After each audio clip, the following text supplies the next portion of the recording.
Hello and welcome to this special broadcast with MomentumZA. This as the brand turns a new chapter as a fully integrated business post Momentum Metropolitan's acquisition of Alexander Forbes Insurance back in 2019. I'm Alicia Segum. Well, what a year the past one has been, right? With any rules of engagement dictated by COVID-19. It's been a year like no other, seeing everyone forcibly confronted by fear and stress. In that context, it's said that people are strongly driven by emotions and responses are sometimes guided more by emotions than actual rationale. So how do we get people to remain level-headed? Well, part of it is being able to present solutions to creating a safe environment in the face of fear and stress. And over the next hour, we're going to be exploring just that with a focus on MomentumZA's new campaign, The Science of Safety. What exactly that equation looks like and the influence the possible solutions have on a person's overall well-being and success. Joining me for that conversation this morning, Brent Pretorius, who's CEO of MomentumZA, human behavioural expert Bradley Daniels, and financial journalist Londiwe Buthelezi as well. Welcome to you all, and thanks so much for being with us this morning. Brent, I'm going to get started with you right at the top, because Momentum's latest campaign, as I highlighted, dubbed The Science of Safety. What exactly are we talking about here, and why has it become one of your business imperatives? Thank you, Alicia. Yeah, so I think it's a little bit for us more than a campaign. It's following the successful acquisition of the Alexander Forbes insurance business, we were presented with a unique opportunity, in integrating these two businesses to think really hard about, why would consumers choose us? And for a successful business, you would know better than me, consumers need a reason. So we decided the best place to start is to really ask our consumers what they think. So we conducted quite an extensive study, with the assistance of the Bureau for Market Research at the University of South Africa, where we, surveyed our own clients, but also, thousands of prospective insurance buyers. And we tried to understand, what drivers do they think about when they consider short-term insurance. And interestingly enough, I think, we learned three key things. First, and I suppose in a way it's a blinding flash of the obvious, consumers are concerned about affordability. So economic reasons are critical. The second is, consumers care about a business that cares about them. So empathy, I think, is critical. And the third point that came out was, out of the top 10 drivers of, for consumers, personal safety and home safety was, absolutely important. So we said, but we must listen to that. And when we think about this integrated business, build a business around those sort of key principles. So we all know that we live in a country, that's unfortunately under pressure from a crime point of view. Our consumers are stressed, they are anxious. So, in our view, a provider that creates a sense of safety, is one that they would hopefully consider. So in this process, we then said, but, maybe, there are 2 or 3 things that we can do differently that in our minds relates to this concept of, the safety or the science of safety. And that, in the first instance, again, I think you would know that Momentum is an advice-led business. And for a consumer to have peace of mind, to feel safe, I think that they must deal with a product provider where advice is critical. And the advice is important to understand what risks clients face. And if I have a view of the perceived risks, then there is a sense of safety, a sense of peace of mind. So that's the first important point. The second in this concept of the science of safety and listening to our clients is building a business that really has empathy at the center of what we do. And that's, it sounds, again, perhaps like a blinding flash of the obvious, but I don't think, insurance companies necessarily are always that well known for having that much empathy. So for us, that's critical to get, our staff to really try and understand, that we are in it with our clients. And how best to do that is based on the advice that our financial advisors give, because they understand, the clients. And then the third sort of leg of this science of safety revolves around the products that we provide and the solutions that we offer. And and I'm sure Bradley will explain a little bit of the difference later, but there is a bit of a difference between being safe, where our products and our solutions play, and feeling safe, which relates to the advice and the empathy bit. So we've tried to marry those three things into a new business, and we're calling that business Momentum Insure, and we're very excited about what it can do.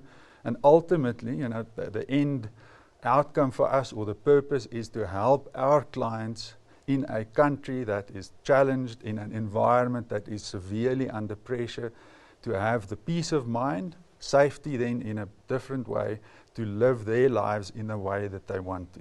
Bradley, so that's the science of safety. At that point, I want to bring you in here, because now we're talking to the psychology of feeling safe, right? So why is it important for people to develop a healthy psychology in this regard? We've got a lot of people saying that feeling safe is the ultimate goal. Is it? I'm going to say feeling safe is the ultimate goal, but it also is the ultimate foundation, which will predict how anything else looks. So we talk about creating a safe space. So you would have seen today, as we got ready for this sort of recording, it was about also us feeling safe in the studios and creating the right environments for safety. And so I think that really speaks to the idea that, for example, you can have a house, which is a structure. It's got windows and it's got all those kinds of things. But you'll only feel safe once you lock the door and you know that everything is securely locked.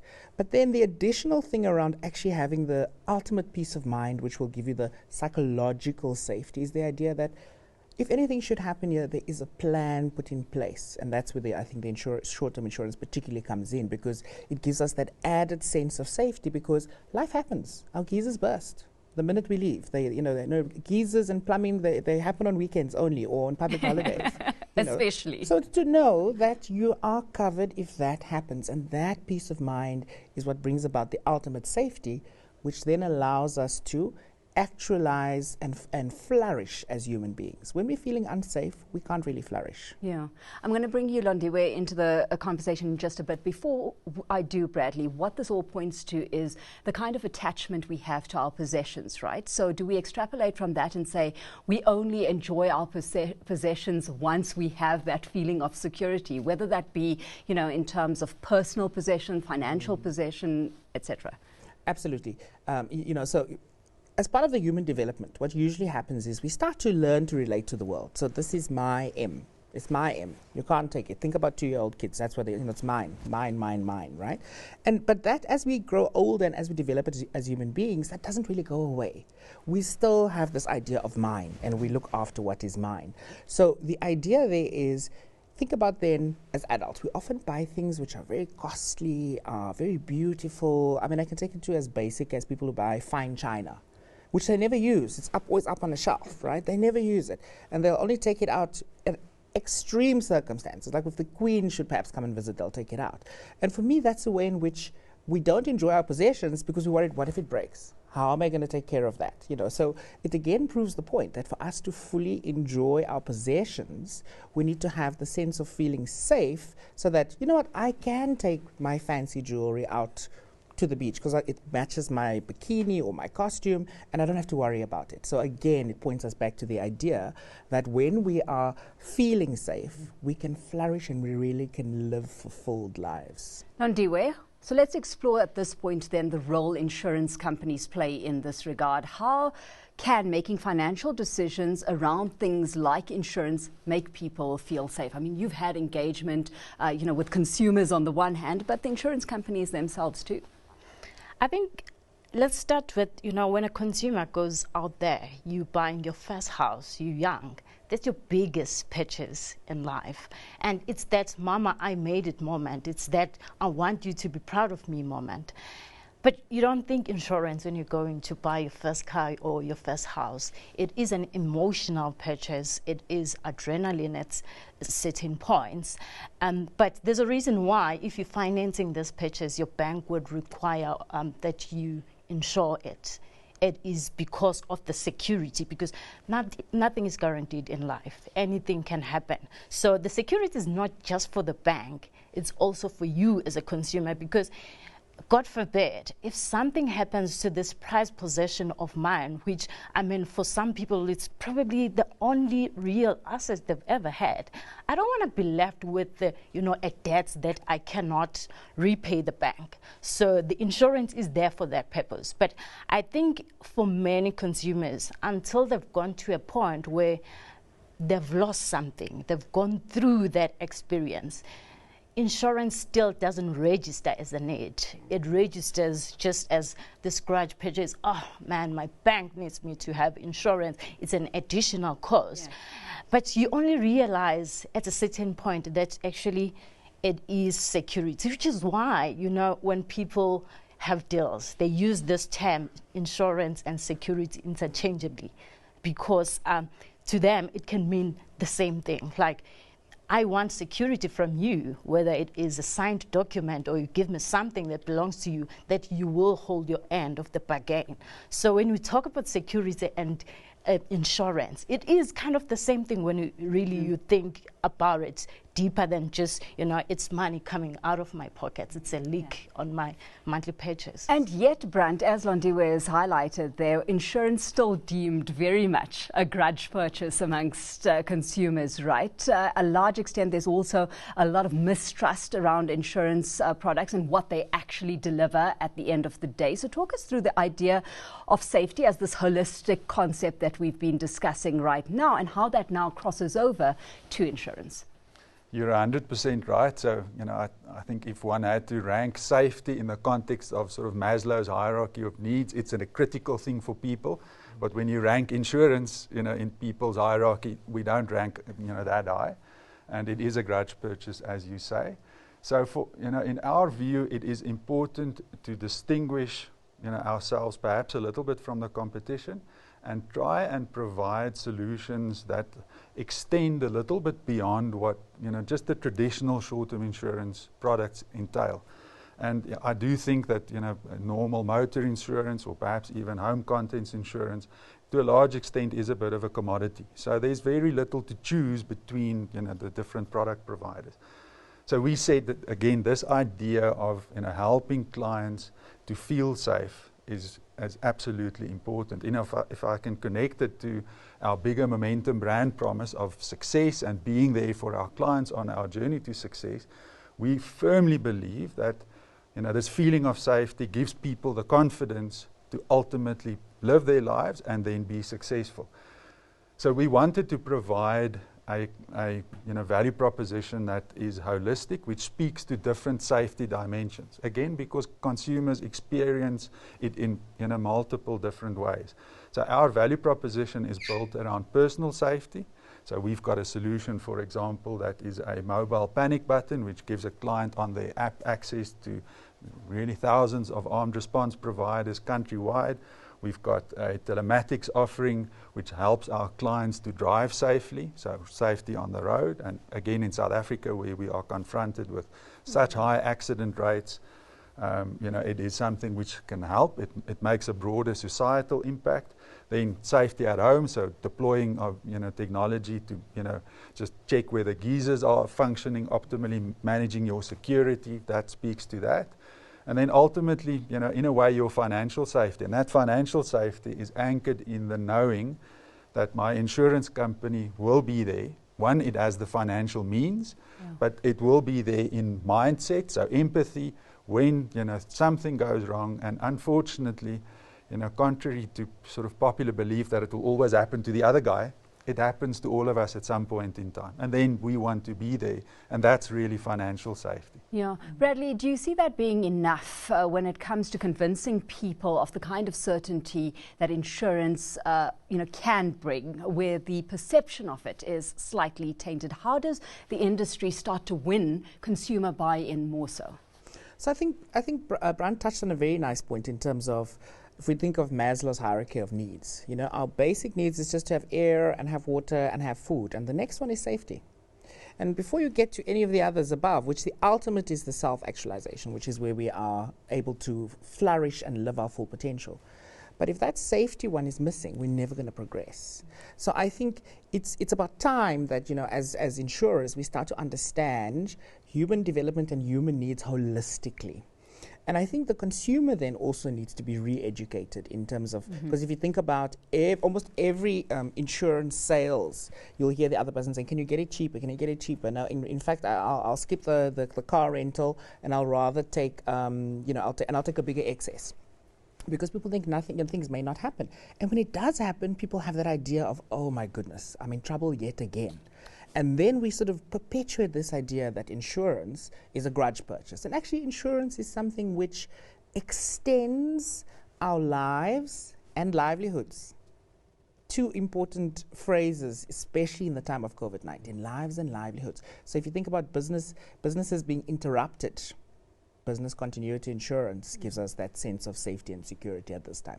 And at this point, that I think should be the absolute big sale to people to say, let's get ourselves adequately insured, covered, so we can feel safe and we can get through whatever life throws at us. Bandiwe, what's your perspective on how we start getting people thinking in terms of insurance being part of the process of making good financial decisions as well? Because so far we get the sense that the power of insurance is being underestimated severely.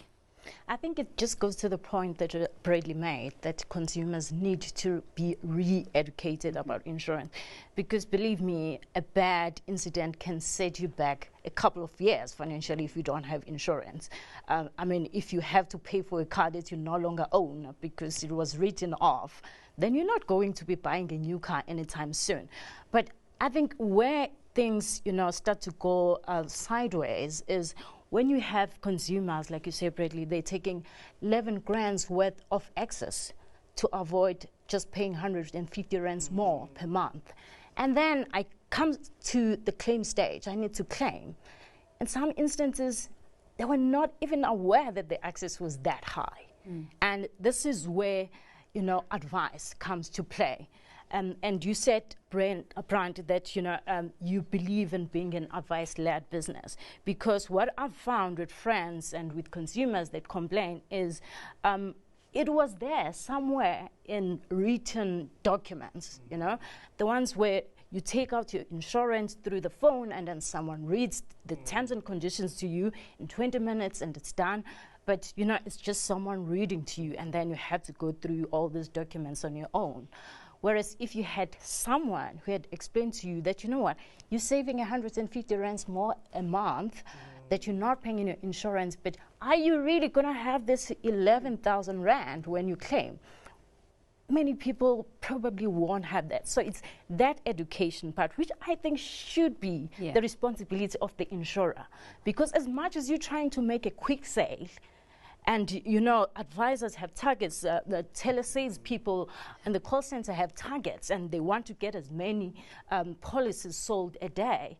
But they have the responsibility to say to the consumer, this might not be in your best interest, and to go through those details, because not everyone, me being a financial journalist, I've been in that situation myself where I thought, no, but I didn't know this.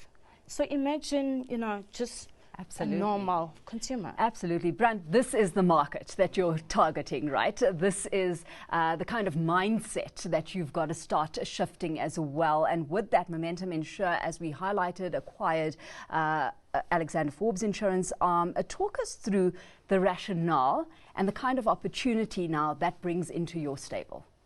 Thanks, Alicia. Yes, it's been more than 2 years since we actually started with that process, yet it feels like 15 years in a sense, and just a few months in another.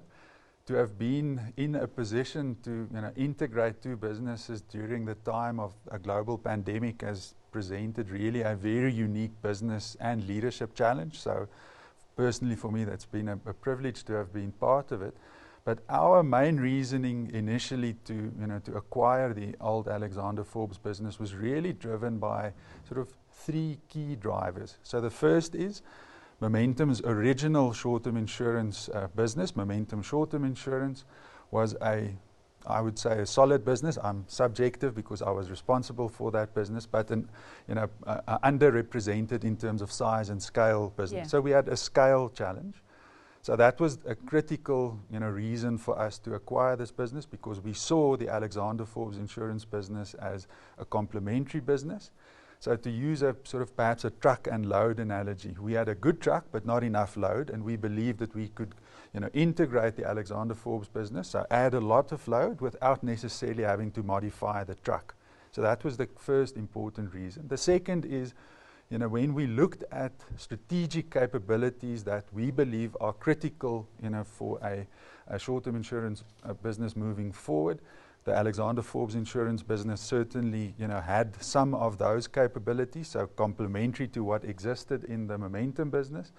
And the third, view, and perhaps with the benefit of hindsight, it's proven to be correct, is we just thought that, the complementary sort of products and services will put us in a position to grow, just a little bit more faster and sustainably, if the, rather than the two businesses independent of each other. Yeah. And given, how COVID has decimated, our new business volumes, specifically during the course of last year, we've certainly been able to survive, through that very difficult challenge and that time. And we think that, this integrated business really positions us very well for growth moving forward. You talk about market share, you talk about economies of scale, and we'll get into the nitty-gritty of that and what that, fuels for the business in just a bit. Before we do, Bradley, how does a consumer put a price tag on something like insurance? How does one even begin to assess how much value assurance can bring to their lives? I think that's an interesting question, and perhaps one of the things that it points to is that the sense of safety has to be tailor-made for each person. And so as an insurer, you need to really listen to each person's particular need. And as I also say, if you can speak to a consumer in a sense that takes care of them almost from cradle through to grave at every single point of their lives. Because, for example, I may feel safe because I live in a secured complex and so forth, there's good security, and I haven't had any incidents that has ever happened to me. Somebody else could live in that very same complex, but maybe they've had an incident in the past, or they in the past have been a victim of crime or hijacking or theft or anything like that. So in that sense, that person is going to have a very different need with regards to feeling safe. So for example, if I can use the example that Brant was talking about, they would perhaps really appreciate or would really value having the panic button or the secure assist or anything like that, where somebody else who has a different perception of safety may not feel that need to have the panic button. So again, it's individualized based on our personal history and also our personal perception or sense of what makes us feel safe. Yeah, Landu, from your research, do you have any sense of how much investment South Africans make in attaining this kind of surety? We hear time and time again how bad South Africans are at savings. Are we equally or worse off as far as insurance is concerned? Oh, we're underinsured as a country. It's just, it's known, life, short term. But you'd find that a lot of car that drives in South African roads, more than 70% are actually not insured. And it becomes your problem, the one who has the insurance, you go and claim with your insurer, whereas you could have been claiming, if it was not your fault, you could have been claiming from the other party, from the third party insurance. But I think we are very challenged as consumers because we live on check by paycheck, so month to month, and we try and make the little rents we have stretch, and in the process, because when you haven't had an incident, people insurance is one of the things that they tick off. I can't get away without insurance at this point in time. Some people don't even consider it unless it's compulsory because it comes with the purchase. So I think while people have these safety concerns, not all the time they necessarily marry them with insurance. They think of safety. It's so easy to sell, armed response. Many homes have armed response. And you think, but why are people signing up for armed response so easily? But they don't sign up for insurance. So I think it's also up to the industry to just, that little bit of education and, they're just cleaning up the reputation as well in terms of when people claim, so that because you really do need to have people insured. You cannot every time, you have an accident and it's not even your fault, but it becomes your problem. Absolutely. So I wanted to add to what Londiwe said. So I think that the industry certainly has a ever increasing role to play in terms of consumer education. We can't sort of just blame consumers for not being educated. We have a role to play. The positive thing is that it is a bit of a self-fulfilling prophecy if consumers start changing their behavior. So what we have seen on our own book, and some of our competitors have seen similar behavior change and benefit, is consumers who, in our case now, connect to our safety value proposition and who just use one of the elements of our value proposition display materially better behavior than those who don't. And better behavior is better for them, better for us, better for their financial advisor. So they claim less, they stay with the insurance company longer, which ultimately will translate into lower premiums for them. If it is a pervasive sort of set of behavior, it starts to become lower premiums for everyone.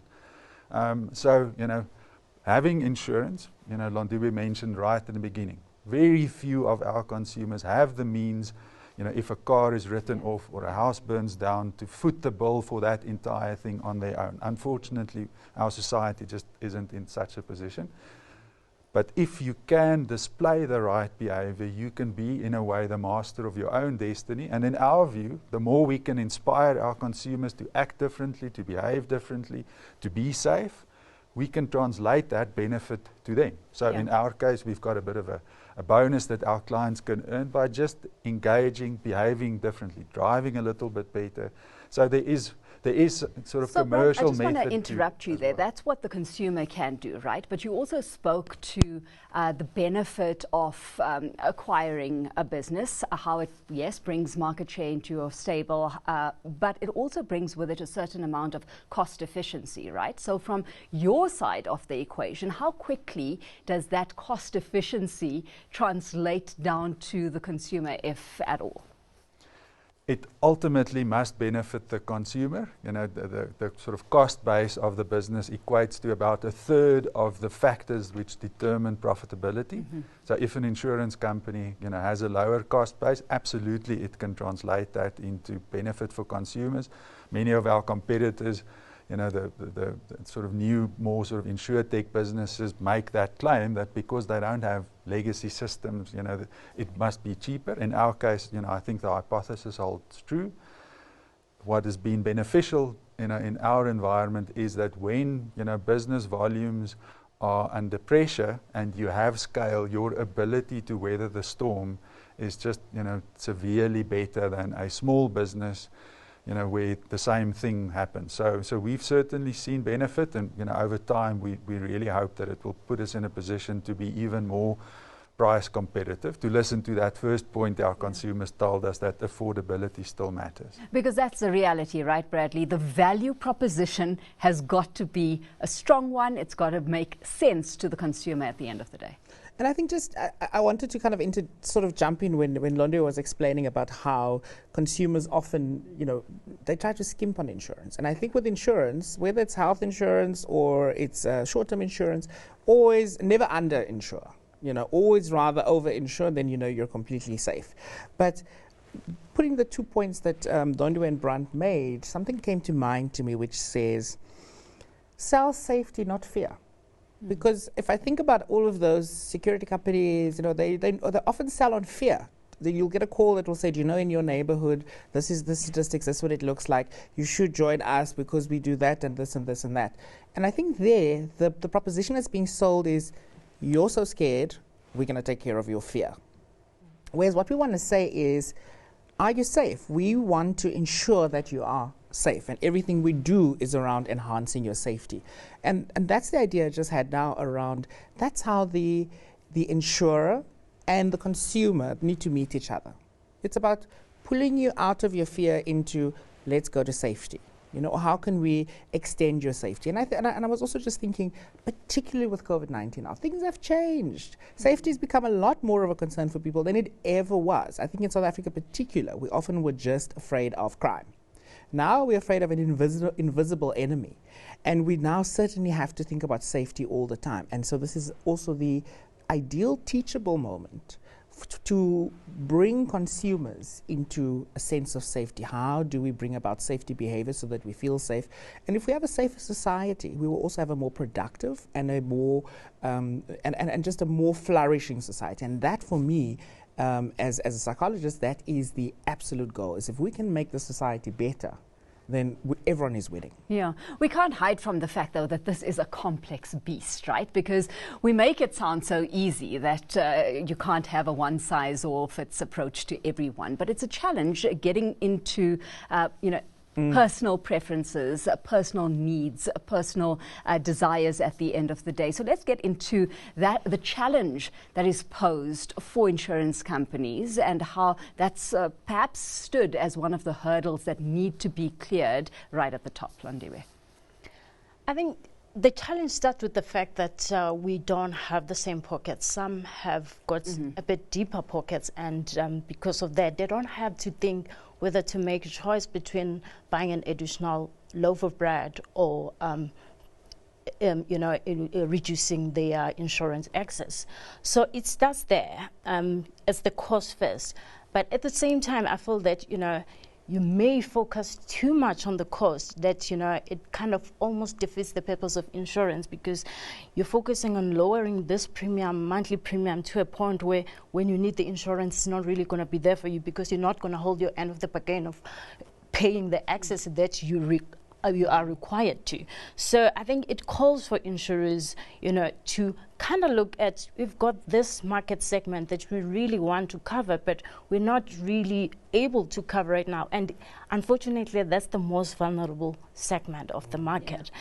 What sort of innovation can we do as an industry to cover this market? And I've seen fintech players that have come up with some really interesting innovation, whether it is to put out fires in informal settlements, and it is a premium that is equal to an airtime voucher. But I think, traditional insurers, there's still that element of, not playing in that market. But I understand, Brent, that you do have, a little bit of what we can call a fintech element into your business. But I just would like to know, traditional insurers, what more can they do with that technology? Because you've got a bigger bill to fit, to foot the bill for the technology than these fintech players do. So maybe on how else can you help this more vulnerable? How do you navigate it all at the end of the day, Brent? If you have advice for me, I'll gladly take it. But so first, perhaps to the point that Londiwe made, so I'm all in favor of, smaller fintech sort of based players solving problems for our clients. And traditional, I think, insurance companies have not yet proven that we can solve all of the problems specifically our most vulnerable consumers face. So I think that's a very valid point, and we have seen fintech players addressing that.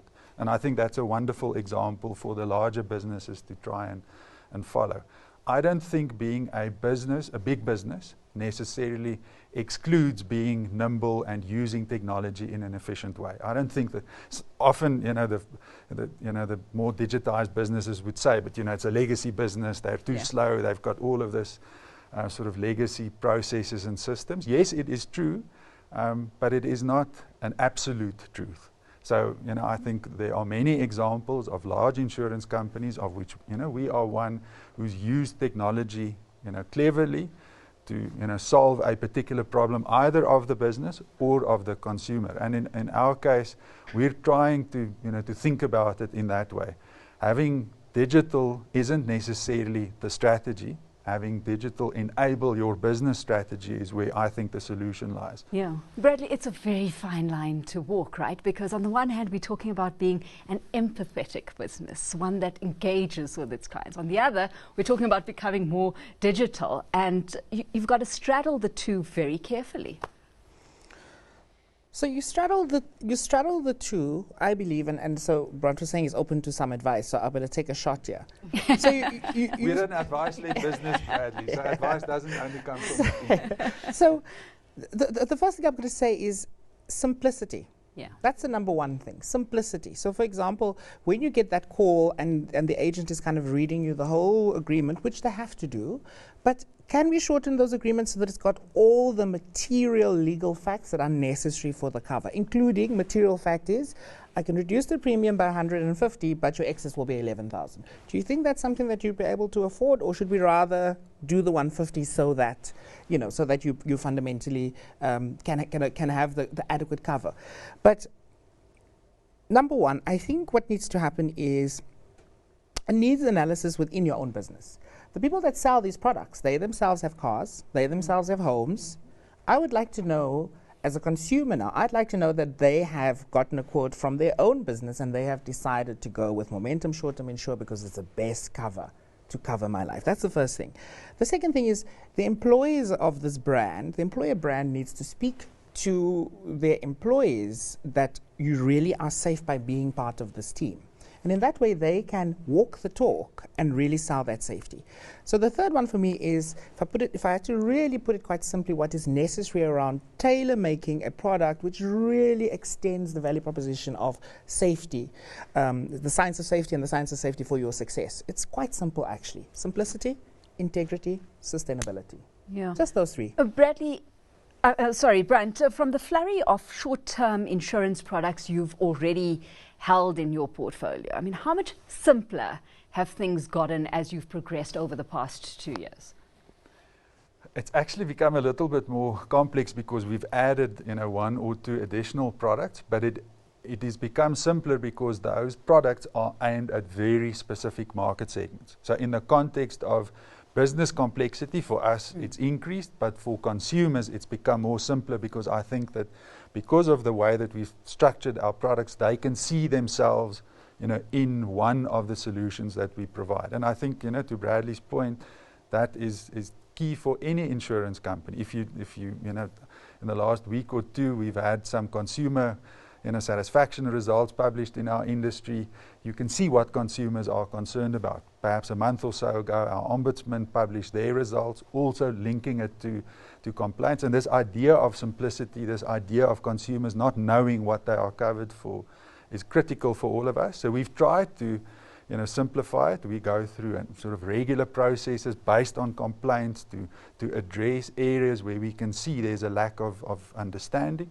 Many consumers sort of view short-term insurance, unfortunately, as a maintenance product as opposed to a risk or a perils-based product, which is quite a fundamental difference. Mm-hmm. But to make a long answer short, we can do more to be more simple in the way that we present it. But it's as long as we can marry that with good advice and understanding of the needs of our clients, I think we can get again to that feeling of safety. But the responsibility street goes two ways, right? It's that of the insurer, but the consumer as well. Bradley, what do you see the idea of putting safety and control back in the hands of the customers doing in people's minds? I mean, how much of an impact can this have in triggering a shift in mindset about insurance products and the value that they put on the table?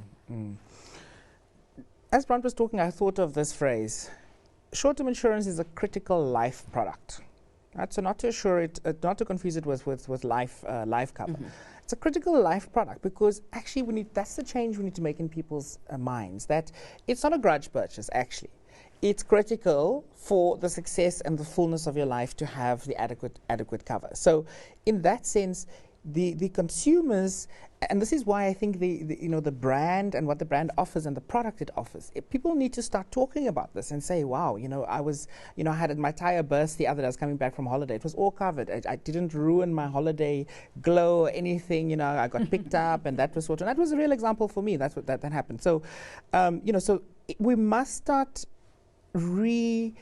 almost like re-socializing consumers, and I'm going to use consumers stroke South Africans, into the notion that, that short-term insurance and security is a critical, essential life product that's going to help us to be able to live fulfilled lives. And I think particularly with COVID-19 now, for example, I know that the Momentum Group has also been involved in vaccination sites and those things.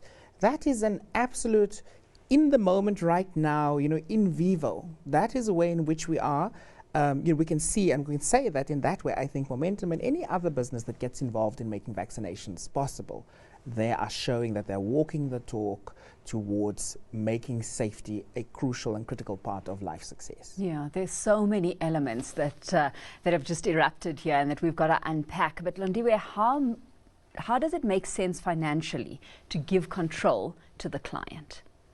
I think people are really liking this idea of being incentivized by their insurer for taking care of their own safety.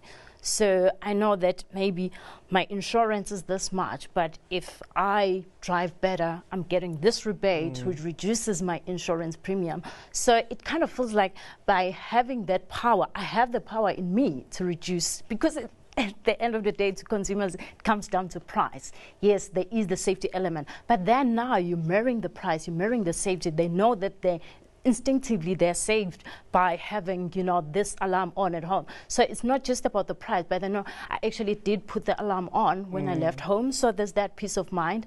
I'm driving better because my telematics is showing me that I'm driving better. So you have now that peace of mind in both ways. Financially, I'm getting my rebates at the end of the month, but at the same time, I'm feeling safer. And Brand, that's something that you highlighted right at the top, right? That you're looking to further influence behavior by incentivizing the clients that sit on your books. Talk us through that strategy. How do you incentivize and encourage a specific kind of behavior, a behavior that pays off for you at the end of the day too? I think by making sure that behavior also pays off for the client. And that's the critical thing. So, there are so many South Africans, so many of our clients who already do what any insurance company would expect them to do, and that's to display sort of safe and responsible behavior.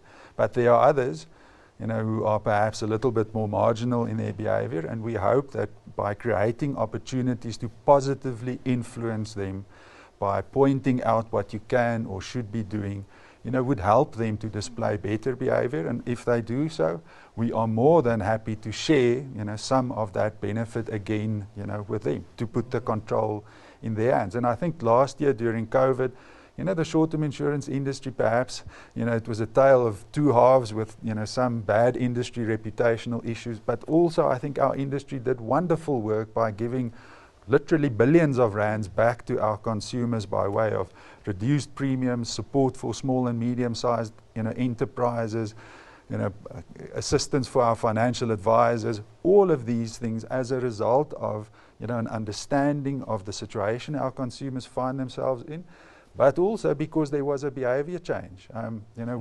We saw our driving behavior, because we have a telematics offering, drop materially in April of last year because of hard lockdown, and consumers must pay less for their car insurance as a result of that. So we gave some money back as an industry. Many insurers did that. Unfortunately, we've seen that creep up to very close to where we used to be prior to the initial hard lockdown. Now, I hope that given the announcement last night of our president, that we would see some of that reduce again to, hopefully more responsible levels. And it's led to innovation in our industry. Now we've got more pay-as-you-drive kind of offerings. We've got benefits for insurance clients which weren't present prior to that. And it's because insurance companies listen. Has it been tough, though, developing that strategy? Because, we talk about insurance products not having this one-size-fits-all approach to it. Incentivizing people, has that same kind of, or brings that to the fore once again, because not everyone is incentivized the same way. It's been very difficult, and specifically if you play across different market segments. So again, we rely on the quality of our financial advisors, on the advice to highlight to us what the needs of our consumers are, and to then, in a sort of trial and error basis, build solutions, see whether it works, it leads to the desired change in behavior, or whether consumers feel value. And if it doesn't, I think that's one lesson that we've learned. There's a big difference between perfection and excellence, and we're in the excellence business. To try and build something perfect in a society and an environment that changes so fast is close on impossible. So, it's an ongoing process, but the feedback that we have received to date has been very positive. Yeah. Bradley, how do you see insurance companies getting this right? Because it's really tricky to navigate, especially in a country as diverse as South Africa is. I'm going to go with something that I wanted to say earlier as I was listening to Brant, which is saying incentivizing consumers for consumer change or behavior change. That's the first step. And obviously that makes sense to a lot of people. But if you look at all the different incentivized businesses, people always find a way to kind of buck the system, right? Remember all the Apple Watches people got, people were putting them on their dogs, on the fan, So they were happy to get the watch and to get the benefits, but actually was it changing their health? Because I'm not exercising, the dog's wearing the watch around the house and so forth. So that's why my sense is we have to go beyond incentivizing. And the next step for me is you have to start changing the psyche. It needs to become part of the cells of the consumers and of a country. So for example, where I feel empowered for my own safety. So, don't just give me the security button. Send me for an advanced driving course. Put it in my hands. And when I have that security of knowing that I am responsible and I am empowered to manage my own safety, then it's in your DNA. Yeah. But just saying I'm going to score 5 rand if I don't claim so often, that's almost like just very day-to-day type stuff. So the next level is it needs to go into the DNA of the country. And that's imperative because you brought up the whole incentivizing thing, right? But it's got to incentivize you to want to be better and to do better at the end of the day. Yeah, I mean, the advanced driving course that Bradley mentioned, I mean, why has no one thought about it? Because at the end of the day, it will benefit insurers massively. And I think that people will, to them, it will no longer just be about, I need insurance when I claim, but it will be, I need insurance just to make my life better, my safety better.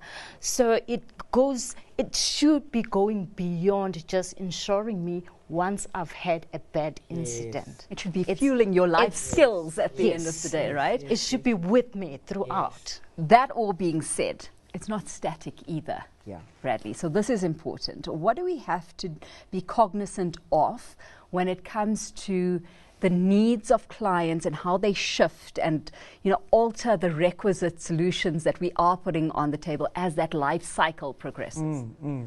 So I think the first thing is, and I just want to answer your question, but also tag onto what Londiwe was saying, which is saying that people need to understand what I can do to make things safer. So I am going to say, for example, you can drive, the safest car in the world, and we all know which brand that is. But what I liked about my experience of absolutely believing in that brand is when you buy the vehicle, you have that full day track day where they show you this is how it works. This is what normal cars look like without it. This is what it looks like with this particular city safety feature. And they show you how to use it. And so that's the thing. You've got to tell consumers that, remember, your short-term cover covers you for 1 to 3. You can also get psychological assistance if you've had a violent crime or any sort of crime incident. Many people don't know that. And so it's important that people know that. And then to answer your question quite succinctly, which is saying that the cradle-to-grave understanding of the consumer is essential. So you need to understand that while I'm single, I'm in a lockup, I don't really need the secure button, but once I start having children, my family grows, I do need that. And once I go into my own business as opposed to being employed, I need the business continuity. But I would like somebody who talks to me throughout my lifetime. And I think that's the issue for me. So, Brand, how is something like that managed here? Is there an upping of levels of engagement in that regard with clients, or is the onus solely on the customer and their responsibility to update when needed? Consumers obviously have a responsibility, but I think in this instance it is our role as insurance company to create more opportunities for engagement. And because it extends beyond just your traditional short-term insurance product, and it is, to Bradley's point, it is really and Londiwe made the same point, it relates to how you spend your time every day. That creates, opportunities for engagement. That engagement leads us to gather data Data is the most prized commodity in our business, and translating that data into an appropriate insight which solves a problem for a client. That's where the magic, in a way, lies. And that, we need to do. So the more opportunities for engagement we create, if it's of value to clients, they'll use it. The more they use it, the more we understand. The more we understand, the better we can do it the next time, if we choose to do so. So not all insurance companies, unfortunately, think like that, but that certainly is our philosophy. And to the point that I think Bradley also made, this idea is a lot more than a campaign for us. It is about vesting a new philosophy in sort of very extreme terms, a bit of a religion in our business, speaking to, understanding clients, having empathy, and creating this feeling of safety because we care, we know, we want to understand, and we are in it with our clients. You talk about this lending to your competitive edge. How are you rating your competitive muscle right now? Because this has to have become an increasingly competitive market, even if you've just gobbled up one of the contenders. It is a highly competitive market. We've got some world-class businesses in our industry, of which I have the greatest respect for. So we're early days in sort of this integrated business. Actually, from this week will be the first time that we operate as a combined business. So that's when our sort of full bouquet of products and services will be experienced for the first time. So maybe if we have a follow-up chat, Alicia, in 6 months from today or so, I'll be better positioned to tell you how it actually played out. But we're very confident, we're extremely excited, and historically both businesses have a great track record for success. Now, sometimes in business integrations, 1 + 1 doesn't equal 2. It remains 1, and in extreme cases it becomes even less. But we hope, that at some point we can at least be 2 and hopefully be 3, and then I'll be a very happy guy. So. Okay, Bradley, closing comments from your side. I mean, this has been a very engaging conversation. It's been very fruitful as well. We've learned about, why insurance is so important. Your parting comment. I think for me, again, the parting comment is, safety is not something that we want to pretend to do. Safety is something that we really must walk, we must talk, and we must put it to the test as well. So for example, when you do that car test with a dummy inside, you want to see that it actually works. And then for me, what I'm really liking about this conversation today is competition is great. I'm so happy that you spoke about competition and how you're going to manage that with regards to the insurance industry. Because for me as a consumer, if everyone is competing, I can pick up the phone and call and say, hey, listen, Momentum's offering this, and then say to PPS, listen, I know you say that you're catering for medical professionals, blah, blah, blah, but you're not taking care of this piece. It's amazing when you see how quickly they pick it up. They're like, no, we'll do something for you. And all consumers should have that savvy. I mean, we should be having an insurance coffee once a year, right, with our insurer to say, listen, over the last 3 years, you've seen nothing's happened. Last year, nothing's happened. What can you do about, because when we get that re-rate letter, I wonder how many people actually read that re-rate letter. And then when a premium goes up, everyone's just like accepts it and go on. You'll be surprised, Bradley. Well, I'm one of I was going to raise my hand and say, I fight yearly. I fight yearly. And in fact, what often happens is, I don't fight actually. I just say, listen, can you please look at bringing that down? I'm also going to shop around. And quickly they say, no, we can do that. You've been with us for a long time. So forth, so forth, so forth. So every year for me, it's a win-win. And even if you're just saving that 150 that you were concerned about, it makes a difference, So for me, safety has to be part of the DNA. Absolutely. Londiwe, any interesting shift you've seen, particularly in the past year, with COVID really having changed the way we live our lives, that insurance companies need to start paying more attention to? I think we've started to question whether we really need the things that we have. I mean, I've got a car that's parked, 7 days a week if my daughter's not going to school. So I think insurers, we've seen the premium reduction that came with that. But at the same time, like, I'm at home more. Shouldn't I be getting, some sort of a re-rating of my home contents insurance? Shouldn't I be, maybe pay as you go kind of insurance? I think we need a bit more innovation because I think we will be staying home more. Yeah, thank you all for having joined us in studio this evening. It's been an absolute pleasure. Of course, Brand Bradley and Londiwe. It's been quite the engagement and hopefully plays a role in shifting perceptions about insurance and how it translates to one's overall well-being. To you watching, thanks for having joined this discussion, and you can continue to engage with us using the hashtag #SafetyIsAScience and find out more about the products by visiting MomentumZA. Bye for now.